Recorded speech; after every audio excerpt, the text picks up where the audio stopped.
إن الحمد لله نحمده ونستعينه ونستغفره ونعوذ بالله من شرور أنفسنا ومن سيئات أعمالنا من يهده الله فلا مضل له ومن يضلل فلا هادي له وأشهد أن لا إله إلا الله وأشهد أن محمدا عبده ورسوله அன்பார்ந்த சகோதரர்களே, தலாதத்துல் உசூல் என்ற நூலில் மூன்றாவது அடிப்படையாக இருக்கின்ற நபிகள் நாயகம் ஸல்லல்லாஹு அலைஹி வஸல்லம் அவர்களை பற்றி அறிந்து கொள்ளுதல் என்கின்ற பாடத்திலே நாங்கள் இருக்கின்றோம்.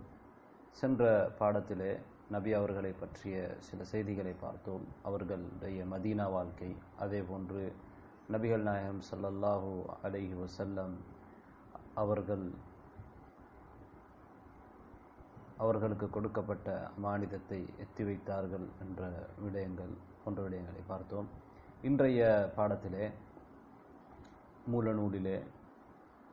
மூலநூல் ஆசிரியர் சொல்வதை நாங்கள் பார்ப்போம். நபி அவர்களை பற்றி இன்னும் சில தகவல்களை சொல்கின்றார்கள். பஅஸஹுல்லாஹு இலன் நாஸி காஃபா, அல்லாஹு தஆலா அனைத்து மனிதர்களுக்கும் நபிகள் நாயகம் ஸல்லல்லாஹு அலைஹி வஸல்லம் அவர்களை அனுப்பியிருக்கிறார். ஒரு கூட்டத்துக்கு மட்டுமல்ல, குறைஷிகளுக்கு மாத்திரமும் அல்ல, அரேபியர்களுக்கு மாத்திரமும் அல்ல, அனைத்து மனிதர்களுக்கும் நபிகள் நாயகம் ஸல்லல்லாஹு அலைஹி வஸல்லம் அவர்கள் நபியாக அனுப்பப்பட்டிருக்கிறார்கள். வஃப்தரதல்லாஹு தஆஅத்தஹு அலா ஜமீஇ ஸகலைன், மனிதர்களுக்கு மாத்திரமல்ல, நபி அவர்களை ஸகலைன் அல் ஜின் வல் இன்ஸ், மனிதர்களும் தான் ஜின்களும், இந்த இரண்டு பேருமே கட்டாயமாக வழிபட வேண்டி இருக்கிறது. அவர்களுக்கும் நபி அவர்களை பின்பற்றுவதை அல்லாஹு தஆலா கட்டாயமாக்கி இருக்கின்றான். والدليل قوله تعالى آذارم الله تعالى கூற்று யா அய்யுஹன் நாஸ் இன்னி ரசூலுல்லாஹி இலைக்கும் ஜமீஆ, மனிதர்களே நான் உங்கள் அனைவருக்கும் ரசூலாக அனுப்பப்பட்டிருக்கிறேன் என்று நபிகள் நாயகம் ஸல்லல்லாஹு அலைஹி வஸல்லம் அவர்கள் சொல்லுமாறு அல்லாஹு தஆலா குர்ஆனிலே பணித்திருக்கின்றார். எனவே நபிகள் நாயகம் ஸல்லல்லாஹு அலைஹி வஸல்லம் அவர்கள் அனைத்து மனிதர்களுக்கும் ரசூலாக இருக்கின்றார்கள். நபி அவர்களுக்கு பிறகு, அவர்கள் நபியாக வந்ததற்கு பிறகு யஹூதிகளோ நசாராக்களோ என்ன சொல்ல முடியாது, நாங்கள் மூசா அலைஹிஸ்ஸலாம் அவர்களை பின்பற்றுகிறோம் அல்லது ஈசா அலைஹிஸ்ஸலாம் அவர்களை பின்பற்றுகிறோம், அவர்கள் கொண்டு வந்த சரியான மார்க்கத்தில் இவர்கள் இருந்தாலும் அவர்கள் நபி அவர்களுடைய வருகைக்கு பிறகு நபிகள் நாயகம் ஸல்லல்லாஹு அலைஹி வஸல்லம் அவர்களை ஏற்றுக்கொள்ள வேண்டும். அவ்வாறு ஏற்றுக்கொள்ளாமல் இருக்க முடியாது. எல்லா நபிமார்களும் அவர்களுடைய உம்மத்துக்கு இறுதி நபி அவர்களை ஏற்றுக்கொள்ள வேண்டும், அல்லது அதற்கு பிறகு எனக்கு பிறகு ஒரு நபி வந்தால் அவரை ஏற்றுக்கொள்ள வேண்டும் என்பதை சொல்லித்தான் இருக்கிறார்கள். எனவே நபி நாயகம் ஸல்லல்லாஹு அலைஹி வஸல்லம் அவர்கள் இறுதி தூதராக இருக்கின்றார்கள், இறுதி நபியாக இருக்கின்றார்கள். அவர்கள் கொண்டு வந்திருக்கக்கூடிய வேதம், ஷரியத், அதற்கு முன்னால் வந்த எல்லா ஷரியத்தையும் மாற்றிவிட்டது. எனவே அவர்களுக்கு பிறகு அனைவருமே நபிகள் நாயகம் ஸல்லல்லாஹு அலைஹி வஸல்லம் அவர்களைத்தான் பின்பற்ற வேண்டும். இதற்கு ஆதாரமாக எங்களுக்கு பல விடயங்களை குறிப்பிடலாம். ஒன்று, அல்லாஹு தஆலாவுடைய கூற்று யா அஹ்லல் கிதாப் குல் யா அஹ்லல் கிதாப் தஆலு இலா கலிமத்தின் ஸவாஇன் பைனனா வ பைனக்கும் அல்லா நஅபுத இல்லல்லாஹ் வ லா நுஷ்ரிக பிஹி ஷைஆ. நபிக்கு அல்லாஹு தஆலா சொல்கின்றார், நபியை நீங்கள் கூறுங்கள், யா அஹ்லல் கிதாப், வேதக்காரர்களே, யஹூதிகளே, நசாராக்களே, தஆலு இலா கலிமத்தின் ஸவாஇன் பைனனா வ பைனக்கும், எங்களுக்கும் உங்களுக்கும் மத்தியிலே சமமாக இருக்கின்ற ஒரு வார்த்தைக்கு நீங்கள் வாருங்கள், நாங்கள் ஒரு ஒற்றுமைப்படுவோம் ஒரு விடயத்தில். என்ன? அல்லா நஅபுத இல்லல்லாஹ், அல்லாஹுவை தவிர நாங்கள் யாரையும் வணங்கக்கூடாது. வலா நுஷ்ரிக பிஹி ஷைஆ, அவனுக்கு யாரையும் நாங்கள் இணையாக்கக்கூடாது. எனவே அல்லாஹு தஆலா வேதக்காரர்களை இவ்வாறு கூறி அழைக்குமாறு கூறுகின்றான். எனவே நபிகள் நாயகம் ஸல்லல்லாஹு அலைஹி வஸல்லம் அவர்கள் வந்ததற்கு பிறகு அவர்கள் நபிகள் நாயகம் ஸல்லல்லாஹு அலைஹி வஸல்லம் அவர்களை ஏற்றுக்கொள்ள வேண்டும். அவர்களுடைய அழைப்புக்கு அவர்கள் பதில் கூற வேண்டும். அப்படி கூறினால்தான் அவர்கள் முஸ்லீம்களாக இருப்பார்கள், மூமீன்களாக இருப்பார்கள். இல்லை என்றால் அவர்கள் நபியை நிராகரித்தவர்களாக, காபிர்களாகத்தான் இருப்பார்கள். அதேபோன்று நபி அவர்கள் சொன்னார்கள், வல்லதி நஃப்ஸி பியதிஹி லா யஸ்மஉ பி யஹூதியுன் வலா நஸ்ரானியுன் ثم لا يؤمن بي إلا كان من أهل النار. எந்த ஒரு யஹூதியாக இருந்தாலும் நஸ்ரானியாக இருந்தாலும் என்னை பற்றி கேள்விப்பட்டு என்னை ஈமான் கொள்ளாமல் இருந்தால் அவர் நரகவாசியாக இருப்பார்.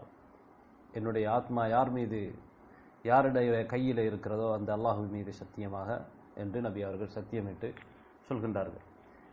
எனவே நபி அவர்களுடைய வருகைக்கு பிறகு யாராக இருந்தாலும் அவர்கள் நபி அவர்களை நபியாக ஏற்றுக்கொண்டால்தான் அவர் முஃமினாக இருக்க முடியும். அல்லாஹு தஆலா இடத்திலே அவருடைய ஈமான் அங்கீகரிக்கப்படும். ஏற்றுக்கொள்ளவில்லை என்றால் அது அங்கீகரிக்கப்பட மாட்டாது.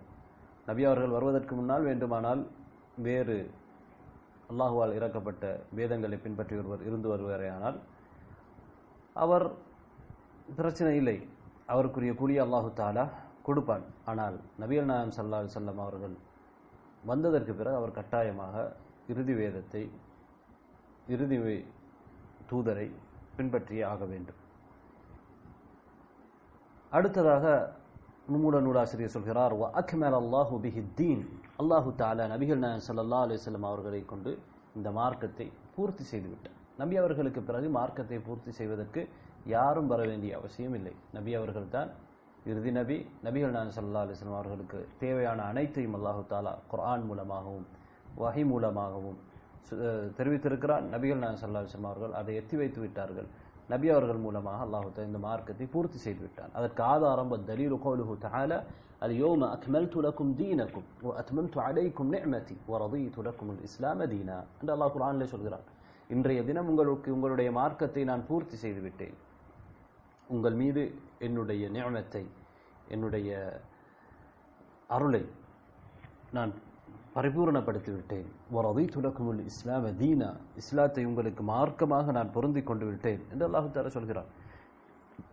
நபி அவர்களுடைய இறுதி காலத்தில் இறக்கப்பட்ட ஒரு வசனம் இது. எனவே அல்லாஹ் தஆலா இந்த வசனத்தின் மூலமாக மார்க்கம் பூர்த்தியாக்கப்பட்டு விட்டது என்பதை பிரகடனப்படுத்தி இருக்கிறார். எனவே அதற்கு பிறகு யாரும் மார்க்கத்திலே எந்த ஒன்றையும் நுழைவிக்க வேண்டிய அவசியம் கிடையாது.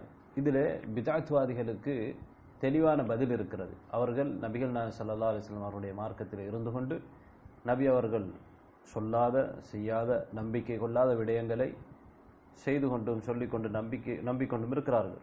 எனவே அது அவர்களுக்கு மறுப்பு இருக்கிறது. நபிகள் நாயகம் ஸல்லல்லாஹு அலைஹி வஸல்லம் அவர்களுடைய காலத்தில் இந்த மார்க்கம் பூர்த்தியாகிவிட்டது, புதிதாக நாம் எதையும் உருவாக்க வேண்டிய அவசியம் கிடையாது. அடுத்ததாக நபிகள் நாயகம் ஸல்லல்லாஹு அலைஹி வஸல்லம் அவர்கள் மௌத்தாகிவிட்டார்கள். நபி அவர்களுடைய மௌத்துக்கான ஆதாரம் குர்ஆன்ல இருக்கிறது. அல்லாஹ் தஆலா சொல்கிறார் நபியை பார்த்து, இன்னக மய்யித்துன் வ இன்னஹும் மய்யித்துன், நபியே நீங்களும் மரணிக்கக்கூடியவர்கள், அவர்களும் மரணிக்கக்கூடியவர்கள், காபிர்களும் மரணிப்பார்கள், அனைத்து மனிதர்களும் மரணிப்பார்கள். சும்ம இன்னக்கும் யௌமல் கியாமத்தி இன்த ரப்பிக்கும் தஹ்தஸிமூன், பிறகு நீங்கள் மறுமை நாளையிலே, கியாமத்துடைய எழுப்பப்படுகின்ற அந்த நாளையிலே உங்களுடைய ரப்பிடத்திலே வாதித்து கொண்டிருப்பீர்கள், முரண்பட்டு கொண்டு இருப்பீர்கள். அல்லாஹு தஆலா சரியான தீர்ப்பை அந்த நேரத்திலே கூறுவான். எனவே நபிகள் நாயகம் ஸல்லல்லாஹு அலைஹி வஸல்லம் அவர்கள் மரணிக்கக்கூடியவர்கள், அவர்கள் மரணித்து விட்டார்கள். பல ஆதாரங்கள் இருக்கின்றன. நூலாசிரியர் ஒரு ஆதாரத்தை இங்கே குறிப்பிட்டு காட்டியிருக்கிறார். இன்ஷா அல்லாஹ் ஏனைய விடயங்களை நாங்கள் அடுத்த பாடத்திலே தொடர்ந்து படிப்போம். வ ஆகிரு தஅவானா அனில் ஹம்துலில்லாஹி ரப்பில் ஆலமீன்.